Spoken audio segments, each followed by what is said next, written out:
के जो इलेक्शन हैं फरवरी 8 के, उनमें धांधली हुई, उनको ऑडिट करवाया जाए। जो आईएमएफ के जो अफसरान हैं उनका बयान ये आया कि भाई हम तो अगली हुकूमत से बात करने को तैयार हैं, हम नेगोशिएट करेंगे। वो जब बात हुई है खत की, उसके बाद इनकी पार्टी जो है वो थोड़ी बैकफुट पे गई है, लेकिन मैं नहीं समझता इमरान खान किसी तरह से भी बैकफुट पे जाएंगे। केयर टेकर गवर्नमेंट, उनके तो कोई पॉलिटिकल नहीं थे स्टेक्स। गैस की प्राइसेस जो हैं वो 5 टाइम्स हो गई, बिजली की प्राइसेस 3 टाइम्स हो गई। यूनाइटेड स्टेट्स ने आईएमएफ को ये अश्योर कराया कि वो ऑर्डर प्लेस कर रहे हैं मिनेशंस का, असले का, जो कि पाकिस्तान में बनेगा और वो फिर यूक्रेन को सप्लाई होगा। आईएमएफ तो बड़ा खुश है। सारा बोझ जो है वो मिडिल क्लास और लोअर मिडिल क्लास तबके के ऊपर और बिलो पॉवर्टी उनके ऊपर पड़ा है। जो डॉलर को स्टेबलाइज किया वो तो आपने तो नहीं किया, वो तो इस्टेब्लिशमेंट डॉलर ने किया। And we will come to a point जहाँ पे इकॉनमी फिर जो है वो ऐसी सिचुएशन में आ जाएगी कि establishment is finally going to say enough is enough, और फिर उसके बाद हु नोज क्या हो। जी, अस्सलाम वालेकुम नाजरीन। सॉल्यूशंस फॉर पाकिस्तान की हफ्तावार हमारी जो पेशकश है, उसके साथ मैं और हारून ख्वाजा आपके साथ मौजूद हैं, हर हफ्ते की तरह।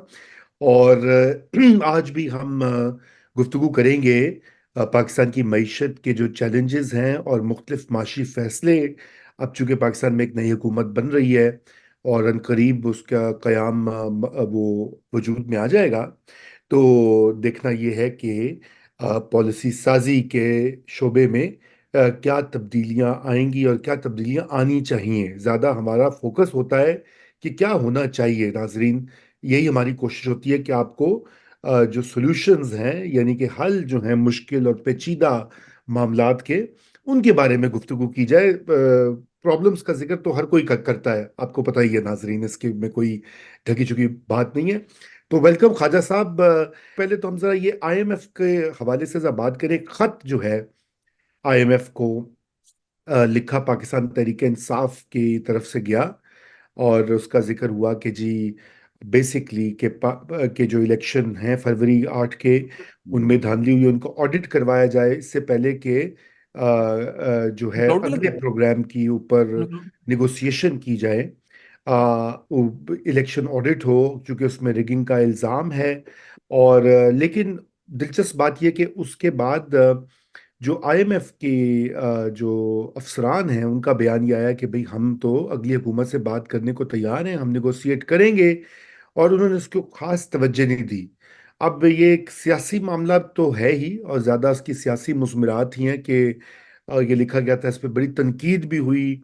जो पीटीआई वाले हैं वो उसको डिफेंड भी कर रहे हैं। लेकिन हमें तो ये देखना है कि क्या आईएमएफ का जो प्रोग्राम है वो अगला इस हुकूमत को आते ही उस पे बातचीत करनी पड़ेगी। तो एक तो पहले इस खत के ऊपर मैं आपका कमेंट चाहूंगा कि आप भी बताएं कि how do you view that, और फिर आगे से बात करते हैं कि जो आने वाला आईएमएफ का प्रोग्राम है उसके खदोखाल क्या हैं, और क्या हो सकते हैं, और क्या उसका इम्पैक्ट क्या होगा इस नौज़ायदा कमजोर कोलिशन हुकूमत के ऊपर। जी ख्वाजा साहब। बिस्मिल्लाहिर्रहमानिर्रहीम। सो आपने 3 सवाल पूछे। पहले आपने इमरान खान साहब के खत के बारे में पूछा, दूसरा आपने आईएमएफ की प्रेस कॉन्फ्रेंस में जो उन्होंने स्टेटमेंट दी वो पूछी, और तीसरा आपने पूछा कि क्या लाइक्लीहुड है कि क्या आईएमएफ का प्रोग्राम अगला जो है वो कैसा होने का जी उसकी उसकी चांसेस हैं। तो वन बाय वन लेते हैं। ठीक। पहला ये है कि जी इमरान खान साहब का जो खत है, तो वो तो आप पिछला हमारा देख लें, जो प्रोग्राम था उसमें मैंने तो प्रिडिक्ट कर दिया था कि वो यही करेंगे, and it was very much expected. और मेरे ख्याल से वो जब बात हुई है खत की, उसके बाद इनकी पार्टी जो है वो थोड़ी बैकफुट पे गई है, लेकिन मैं नहीं समझता इमरान खान किसी तरह से भी बैकफुट पे जाएंगे। वो खत या लिख चुके होंगे या लिखेंगे, और उसके अंदर जो रिपोर्ट्स आ रही हैं वो यही कहेंगे कि जी ऑडिट कराएं और ये फ्री एंड फेयर इलेक्शन होना चाहिए था, वगैरह वगैरह, जो कि आईएमएफ का परव्यू नहीं है। पर वो प्रेशर डालेंगे, हर तरह से डालेंगे। ये तो it was pretty much expected, हमने 2 हफ्ते पहले ये प्रिडिक्ट कर दिया था।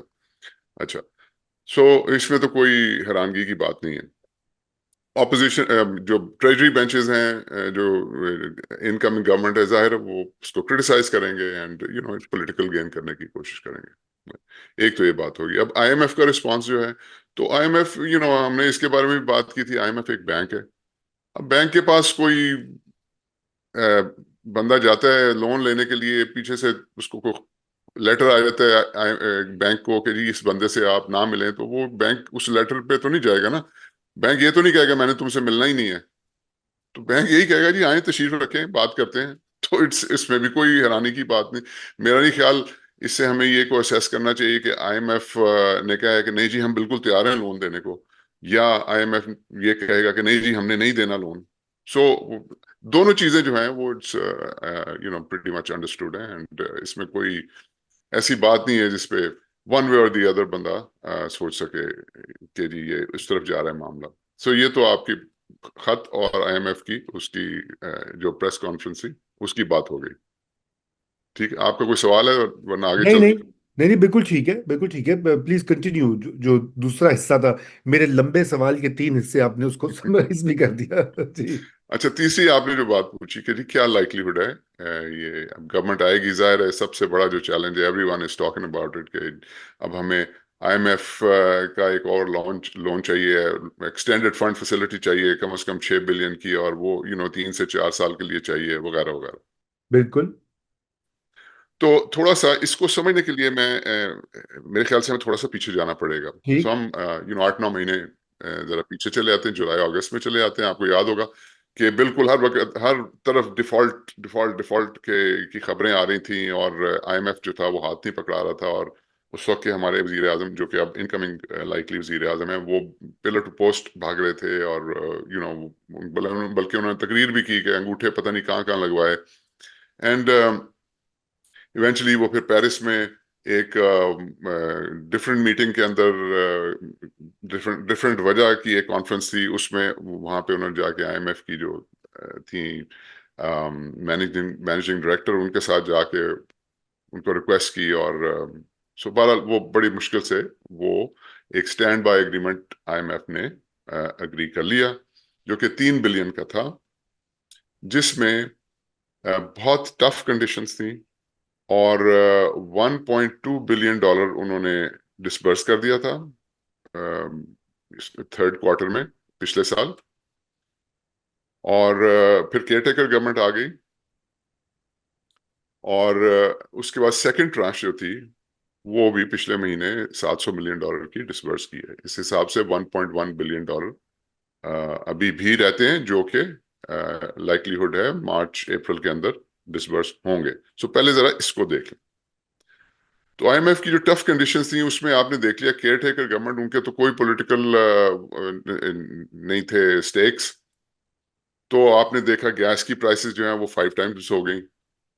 आपने देखा कि बिजली की प्राइसेस 3 टाइम्स हो गई। आपने इंटरनेशनल प्राइसेस ऑफ ऑयल कम रही, इसलिए पेट्रोल जो है उस पर इतना फर्क नहीं पड़ा। इन्फ्लेशन आपने देखी कि वो 40% तक हिट की। उसके बाद इंटरेस्ट रेट्स आपके 22% पे रहे। तो मतलब ये बड़ी टफ किस्म की थी। और इसका जो ज्यादातर इफेक्ट है जाहिर है जो हमारी वो क्लास जो इतनी एफ्लुएंट नहीं है उनके ऊपर गया, मिडिल क्लास के ऊपर बहुत इफेक्ट हुआ। और जाहिर है जो पॉवर्टी लाइन से नीचे हैं उन पर तो खैर बहुत ही ज्यादा। तो लेकिन आईएमएफ अपेरेंटली बहुत खुश है, उन्होंने कहा भी है कि जी ये जो केयरटेकर गवर्नमेंट है इसकी तो बड़ी जबरदस्त परफॉर्मेंस है। लेकिन रजा एक चीज बड़ी इंटरेस्टिंग, हम वो मैं व्यूअर्स को बताना चाहता हूँ कि ये जब हो रहा था और लिंगर कर रहा था जब ये एसबीआई एग्रीमेंट, तो आईएमएफ ने कुछ प्री कंडीशंस लगाई थी। उसमें ये था कि जी आप अपने रिजर्व जो कि उस वक्त 4 बिलियन से भी नीचे आ गए थे, उन्होंने कहा था अपने रिजर्व्स बिल्ड करें, आप 6 हफ्ते के ऊपर ले जाएं, 8 बिलियन आपके कम से कम रिजर्व्स होने चाहिए। तो फिर आपको याद होगा ये चाइना के पास गए, सऊदी अरब के पास गए, और यूएई के पास गए। उन्होंने भी कहा कि जी आप कोई कंडीशनल कमिटमेंट लेकर आए आईएमएफ से तो फिर हम देंगे। बहरहाल ये सब कुछ जब हो गया, उसके बावजूद 1 बिलियन डॉलर का डिफरेंस था, ये अब लोगों को पता नहीं है। तो वो 8 बिलियन डॉलर 7 बिलियन हो गए थे, वो 8 नहीं हो रहे थे। हाँ वो ठीक। 1 बिलियन डॉलर, अब ये मैं आपको आज बता रहा हूँ, वो 1 बिलियन डॉलर वो खबर बाहर भी नहीं आई। यूनाइटेड स्टेट्स के साथ हमारी गवर्नमेंट ने एक अंडरस्टैंडिंग की जिसके तहत यूनाइटेड स्टेट्स ने आईएमएफ को ये अश्योर कराया कि वो ऑर्डर प्लेस कर रहे हैं मिनेशंस का, असले का, जो कि पाकिस्तान में बनेगा और वो फिर यूक्रेन को सप्लाई होगा। यस। और इस एश्योरेंस के ऊपर फिर आईएमएफ ने अग्री किया था। आप पॉइंट समझ रहे हैं यस। कि वो जो जो इशू उस वक्त आ रहा था, वो $1 बिलियन का जो गैप रह गया था, इनको मिल नहीं रहे थे, और वो फिर यहां से यूनाइटेड स्टेट्स ने इनकी असिस्टेंस की और इस तरह से की। सो इसको कहते हैं जियो पोलिटिकल, जो है ना, स्पेस, या जियो पॉलिटिक्स को यूज करके आपने कुछ ऑफर किया और यूनाइटेड स्टेट्स ने उसको यूज किया। अब इसका फॉरेन पॉलिसी के ऊपर अलहदा एक इफेक्ट होता है। अब आप यूक्रेन को असला सप्लाई करें तो रशिया के साथ आपके क्या रिलेशंस किस तरह से इफेक्ट हुए, वगैरह वगैरह। बहरहाल वो ये एक लंबा टॉपिक है, उस पर नहीं जाते। मैं आपको बेसिकली बता रहा हूँ कि इस तरह से हुआ था। ये क्यों मैं आपको बता रहा हूँ, क्योंकि मैं आपको आगे बताना चाहता हूँ आगे क्या होने के चांसेस है। अच्छा, अब जी, आईएमएफ तो बड़ा खुश है कि जी ये तो कमाल है, इन्होंने गैस की प्राइसेस भी बढ़ा दी, ये कर दिया, वो बिजली भी बढ़ा दी है, और इंटरेस्ट रेट्स भी इन्होंने ऊपर रखे हैं। They are very happy. अच्छा, फिर इस गवर्नमेंट ने, ये केयर टेकर ने, आपको ये भी, इन्होंने स्मगलिंग को कंट्रोल किया, जाहिर है एस्टेब्लिशमेंट की मदद से किया, रुपये को किसी ना किसी तरह से स्टेबलाइज रखा, इंपोर्ट, सवियर इंपोर्ट कंप्रेशन जारी रखी, ऑल्दो वो डिविडेंड्स वगैरह, रिपैट्रिएशन, वो थोड़ी बहुत अलाउ कर दी, थोड़ी बहुत इंपोर्ट्स भी की, लेकिन ज्यादातर काबू में रखा। इनकी किस्मत बड़ी अच्छी थी, इनकी oil, world oil prices, edible oil की प्राइसेस नीचे आ गई, वहां से इनको को $3-3.5 बिलियन का बेनिफिट मिल गया। फिर इनकी एक्सपोर्ट्स जो है वो बढ़ी हैं, क्योंकि आपके चावल और आपके नट्स, सीड्स वगैरह, उसमें $1.5 बिलियन की एक्स्ट्रा एक्सपोर्ट हुई है। तो ये सब कुछ मिला के इन्होंने ये काम चला लिया, आईएमएफ से बहुत खुश है।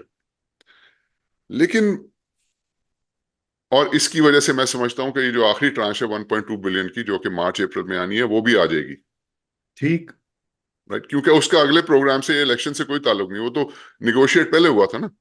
जी। वो तो 8-9 महीने पहले निगोशिएट होता, उसकी तकरीबन सारी कंडीशंस इन्होंने मीट कर ली हैं। One criticism of IMF is कि ये जो नारे लगाते हैं और हर वक्त जो है इसके बारे में बात कर रहे होते हैं कि पाकिस्तान के अंदर एलीट कैप्चर।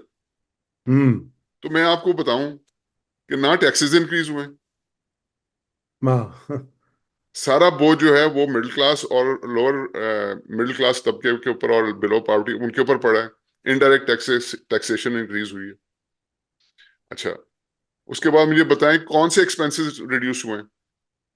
ये केयर टेकर गवर्नमेंट ने आके, तो बल्कि अब वो कह रहे हैं एफबीआर जो है वो एक नया डिवीजन बनेगा, कस्टम्स एक नया डिवीजन बनेगा, और इंटेलिजेंस ब्यूरो भी एक नया डिवीजन बनेगा, 3 नई डिविजन्स बना देंगे। राइट। वो हम कह रहे हैं कि भाई 40 से कम करके उसको 15-16 पे लेकर आओ, ये वो 40 के भी 45 के चक्कर में, तो आपके एक्सपेंसेस और बढ़ेंगे। तो इसमें भी कुछ नहीं हुआ। तो अब मेरा पॉइंट ये है कि इसके बारे में आईएमएफ ने कोई बात नहीं की। So they are happy with the performance of the government. अब इसमें राइट। क्या है जी, ये मैंने पहले भी कहा है कि केयर टेकर गवर्नमेंट है, पॉलिटिकल स्टेक्स नहीं है, तो इसमें क्या बड़ी बात है कि भाई आप गैस की प्राइसेस 5% बढ़ा दें, आप इलेक्ट्रिसिटी की 3% बढ़ा दें, इसमें क्या बड़ी बात है। जो डॉलर को स्टेबलाइज किया वो तो आपने तो नहीं किया, वो तो इस्टेब्लिशमेंट डॉलर ने किया। सो मैं यस। नहीं सा अच्छा, प्राइवेटाइजेशन जीरो, 0/0, डिस्कोज वहीं के वहीं है, पीआईए वहीं की वहीं है। राइट। तो मैं आपको बताना ही चाह रहा हूँ, ये सब कुछ के होते हुए भी जो मैक्रो इकोनॉमिक जो स्टेबिलिटी आई है, जिन वजह से जो वजूहत जो मैंने बयान किए, आईएमएफ हैप्पी है और तीसरी ट्रांश आ जाएगी। ठीक है जी, ये तो हो गई इसकी बात। ये देना जरूरी था, ये बैकग्राउंड, ताकि हम आगे की सोच सके। आपका कोई ठीक। सवाल है तो आप कीजिए, ताकि फिर नहीं मैं क्लोज नहीं, करूँ। मैं तो बड़े दिलचस्पी से सुन रहा हूँ। बड़ी अहम आपने ये बातें कही हैं। और देखिए, आईएमएफ के प्रोग्राम्स के ऊपर तो आपको पता है, हम कोई पूरा दिन बैठ के अनपैक कर सकते हैं। दुनिया भर में तजुर्बात जहाँ हुए आईएमएफ के, वो कोई हमेशा कोई इतने अच्छे नहीं है। तो एक शॉर्ट टर्म स्टेबलाइजेशन मेजर है, जहाँ पे कमी होती है फॉरेन एक्सचेंज की, बैलेंस ऑफ पेमेंट्स का क्राइसिस वो भरते हैं। असल काम तो हमारी गवर्नमेंट्स ने करना है ना, हमारी पॉलिसी मेकिंग, जिसका हम जिक्र करते रहते, सर्जरीज और ये और वो, असल वहां पे आती नहीं हमारी गवर्नमेंट्स। मसला ये है। लेकिन हारून भाई, ये जो मुझे आप ये बताइए कि अभी जो है एक बहुत बड़ा खदशे का इजहार ये किया जा रहा है कि जब एक अगली इसमें जाते हैं हम ट्रांच में, तो उसमें जो रुपये की डीवैल्यूएशन और ये अपना जिसे कहते हैं बिजली के और गैस के नर्ख, जो कि सबसे आसान काम होते हैं गवर्नमेंट के लिए और आईएमएफ के लिए भी, कि जी बस ये कर दो तो बजट डेफिसिट जो है ना वो बर्डन को शिफ्ट करो कंज्यूमर्स की तरफ। इसके तो अब इससे कोई निकलने का तरीका होगा हमारी गवर्नमेंट के पास, या ये करने ही करने पड़ेंगे? नहीं, निकलने के तो तरीके हैं, वो तो हमने उसके ऊपर बहुत बात की है। लेकिन देखें, रुपये की वैल्यू मैं तो बता बता के थक गया हूं। मैंने तो फॉर्मूले दिए हैं, मैंने बताया है, उसकी उसकी इकोनॉमिक्स बताई है, उसके फिर मैं उसको ब्रेकअप करके बताया है कि क्या ये इकोनॉमिस्ट और ये दो टाइप के इकोनॉमिस्ट हैं, उनमें क्या फर्क है, क्यों उनमें हर वक्त लड़ाई चल रही होती है। तो मतलब देखिए, उसकी एक वैल्यू है, वो तो अभी ये जो स्टेट बैंक है हमारा और केयरटेकर गवर्नमेंट, उन्होंने ये तो इसकी वैल्यू नहीं है। ये तो आर्टिफिशियली उन्होंने उसको इन्फ्लेट कर उसकी रुपये की वैल्यू को स्टेबल करके रखा हुआ है। अब आईएमएफ कह रहे हैं कि जी आप खोलें इंपोर्ट्स को, मार्केट बेस्ड इंपोर्ट्स करें। तो जिस दिन उन्होंने खोल दी तो रुपये की असल वैल्यू आ जाएगी। सही। हमने तो प्रिडिक्ट की हुई है, आप अगर महीने 2 महीने के या शायद 3 महीने पहले के प्रोग्राम निकाल के देख लें, हमने तो एग्जैक्ट वैल्यू प्रिडिक्ट की थी कि बाय जून इतनी होनी चाहिए। तो अब इसके ऊपर मैं क्या फर्दर करूं? ये तो आईएमएफ डेफिनेटली अगले जो प्रोग्राम है उसके अंदर this will be one of the biggest items जो कि वो कहेंगे। अच्छा, बिल्कुल। एक बात, लेकिन रजा इससे पहले सवाल ये कि ये आईएमएफ का प्रोग्राम होगा भी कि नहीं होगा। बिल्कुल। देखें, अभी डे बिफोर यस्टरडे वेनेजुएला जो है, जिसके अंदर तकरीबन एग्जैक्टली सेम इशू चल रहा है, वो पॉलिटिकल मतलब वहां पे एक गवर्नमेंट है जो कि समझा जाता है कि वो लोगों को रिप्रेजेंट नहीं करती। तो जी। उसको आईएमएफ ने डिक्लाइन कर दिया, दो दो दिन पहले की बात है ये। प्रीटी मच सेम सिचुएशन यहाँ पे जो चल रही। जी। तो अगर वो पाकिस्तान को ग्रांट कर देते हैं तो वो तो बहुत प्रॉब्लम हो जाएगी। तो फिर not only in the financial circles, not only in in in ये जो हमारी मल्टीलैटरल सर्कल्स। और आपने देखा है कि यूएस सेनेटर जो है, कल वो क्रिस वैन हॉलैंड जो है, उसने लिखा है इतना लंबा चौड़ा लेटर पाकिस्तान के एम्बेसडर को। मतलब ये बात यूएस सेनेट तक पहुंच गई है। कांग्रेसमैन जो 50-60 जो थे, उन्होंने पहले ही वो साइन करके एक भेजा हुआ है। तो पॉइंट ये है कि अच्छा, फिर मीडिया भी बीच में आ गया। वो मीडिया के अंदर बड़ी ओपनली बात हो रही है। So it will not be, मैं तो समझता हूँ कि आईएमएफ ने पिछली दफा भी बड़ा एज अ बैंकर निगोशिएट किया था, तो इस दफा भी वो उसी तरह करेंगे। और एट द एंड मेरे ख्याल से ये बात वहीं पे पहुंच जानी है कि जियो पॉलिटिक्स के ऊपर पहुंच जानी है। और जी। फिर दोबारा इस अगली प्रोग्राम की सैंक्शन के लिए यूएस को इन्वॉल्व होना पड़ेगा। बिल्कुल। और बिल्कुल। अगर यूएस इन्वॉल्व हुआ तो they will ask, they will have an ask and you will have to give. बिल्कुल। अब वो क्या होता है ये तो अब डिपेंड करता है, ये उनकी उनके मेन्यू पे क्या है। बट आप हम्म। देखें आजकल की जो जंग है वो तो उस तरफ चल रही है ना, अपना मिडल ईस्ट के अंदर। यस। सो बिल्कुल कहीं सही। वहां पे असला सप्लाई करने के लिए ना कह दिया जाए। बहरहाल, मूविंग ऑन, इसको क्लोज करते हैं, इसको कि आईएमएफ एज अ बैंक वो पाकिस्तान से जो चीजें मांगेगा वो यही कहेगा। वो कहेगा जी गैस प्राइसेस इंक्रीज करें, दोबारा और इंक्रीज करें। वो कहेंगे इलेक्ट्रिसिटी प्राइसेस इंक्रीज करें। जैसे मैंने कहा, वो कहेंगे कि जी ये सारी इंपोर्ट्स जो है इसको मार्केट बेस करें, खोलें इंपोर्ट्स को, जिससे रुपये के ऊपर बहुत प्रेशर पड़ेगा। उसके अलावा वो आपको कहेंगे कि ये पेट्रोल जो है उसको आप प्रॉपरली लिंक करें पेट्रोलियम डेवलपमेंट लेवी वगैरह लगा के। तो इंटरनेशनल प्राइस अगर बढ़ती है तो वो भी आपको बढ़ानी पड़ेगी। मोर इम्पोर्टेंटली वो आपको कहेंगे कि आप टैक्स लगाएं, एग्रीकल्चर सेक्टर के ऊपर लगाएं, रिटेल के ऊपर लगाएं। वो आपको कहेंगे रियल एस्टेट के ऊपर लगाएं। और वो आपको कहेंगे कि ये सर्विसेज के ऊपर टैक्स लगाएं। तो बहुत बड़ा ये चैलेंज होगा। आप वो प्राइवेटाइजेशन का आपको कहेंगे, टैक्सेशन जो है अभी 9,400 है, वो 13,000 अरब करने का कहेंगे आपको। अपने खर्चे कम करने को कहेंगे। वो आपको कहेंगे कि अपना जो डोमेस्टिक डेट है उसको कंट्रोल करें, ताकि आपकी जो फिस्कल डेफिसिट है उसको समवॉट कंट्रोल किया जा सके। तो ये सारी बड़ी बड़ी टफ किस्म की कंडीशंस हैं। और अगर किसी गवर्नमेंट को ये करना पड़े। आप सोचे ना, जो भी गवर्नमेंट, इनकमिंग गवर्नमेंट है, उनके ऊपर के क्या, दिस इज, ये तो कांटों का हार है ये गवर्नमेंट। तो मैं ये समझता हूँ कि ये सारा कुछ होते हुए फिर आईएमएफ तो वो सिर्फ छतरी देगा, वो तो $6 बिलियन, पाकिस्तान को तो चाहिए 25-25 बिलियन चाहिए हर साल, ओवर एंड अबव इनका जो करंट अकाउंट अगर बैलेंस भी कर लें सिर्फ डेट रिपेमेंट के लिए, तो वो जी। कैसे ये लोग करें, एलाइज को कैसे लेकर आएंगे, इंटरनेशनल मार्केट से कैसे पैसे रेज करेंगे इस सिचुएशन के अंदर, जब आपके एक ऑपोजिशन, बड़ी स्ट्रांग ऑपोजिशन बैठी है जो क्लेम कर रही है कि उनको गवर्नमेंट के अंदर होना चाहिए। सो मेरे ख्याल से we are heading towards a clash internally. Hmm. Assemblies में भी आप ये देखेंगे, आईएमएफ का प्रोग्राम भी इतना आसान नहीं होगा, अगर हो गया तो उसको इम्प्लीमेंट करना जो है वो बहुत बहुत मुश्किल होगा। और मेरे ख्याल से इस वक्त पीटीआई जो है उसका गोल ये होगा कि असेंबली में शोर शराबा करते रहेंगे, इनको हर चीज में मुश्किल डालेंगे, and they will sit back and relax, mark my right. Words. ये राइट। ये प्रोग्राम जो है ये बहुत मुश्किल प्रोग्राम है, इम्प्लीमेंट करना बहुत मुश्किल है। Opposition will create a lot of problems and they will sit back and watch the show, and we will come to a point जहां पे इकोनॉमी फिर जो है वो ऐसी सिचुएशन में आ जाएगी कि establishment is finally going to say enough is enough, और फिर उसके बाद हु नोज क्या हो। हु नोस क्या होगा, बिल्कुल बिल्कुल। तो ये एक बेयकीनी का रोड मैप है, अनसर्टिनिटी का। और कुछ नहीं इस वक्त तो कहा जा सकता किसी भी क्लैरिटी के साथ। बहरहाल आज के शो का वक्त तो बिल्कुल खत्म हो चुका है।